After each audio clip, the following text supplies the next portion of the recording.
ल तपाईँको पासपोर्ट पनि भयो, हजुर ई भिसा पनि भयो। हजुर तपाईँ अब माले भन्दा धेरै आइल्यान्डमा हुनुहुन्थ्यो। कुन आइल्यान्डमा हुनुहुन्थ्यो? अटो सिटीमा अटो सिटीमा। कस्तो भयो त अटो सिटीको? कस्तो मालिक पर्यो?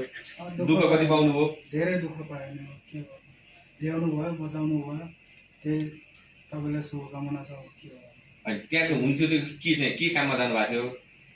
काम भन्दाखेरि कन्स्ट्रक्सन लाइनको। कन्स्ट्रक्सन लाइनको? हजुर अनि कहिले त खानै पाएन भनेर फोन गर्नुहुन्थ्यो, के हो त्यो खास? खानाको पैसै दिँदैन भने कताबाट खानु, 3-4 दिनसम्म त भोकै भोकै बसेको।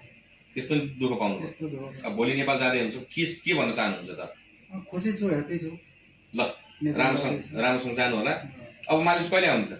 मालदेश अब नआउने नआउने? ल है यस्तो रमाइलो के तपाईँ आज जान पाउनुहुन्छ नि, त्यो खुसियालीमा आउँछु। अझ तपाईँको कति महिनाको स्यालेरी पाइन्छ? अझै त छ नि, लगभग 2 महिनाको दियो, अझै 3 महिनाको बाँकी छ। 3 महिनाको उसले दिन्न भनिसक्यो होइन, त्यो कुरा नढाँटौँ हामीले। अब कति दिनको चाहिँ हालिदिन्छ भनेको छ उसले?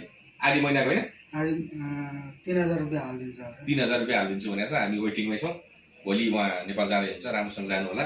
तपाईँको सिप यहाँभन्दा कहाँ काम लाग्दो रहेछ धेरै भने नेपालमा गऱ्यो भने नेपालमै काम लाग्छ।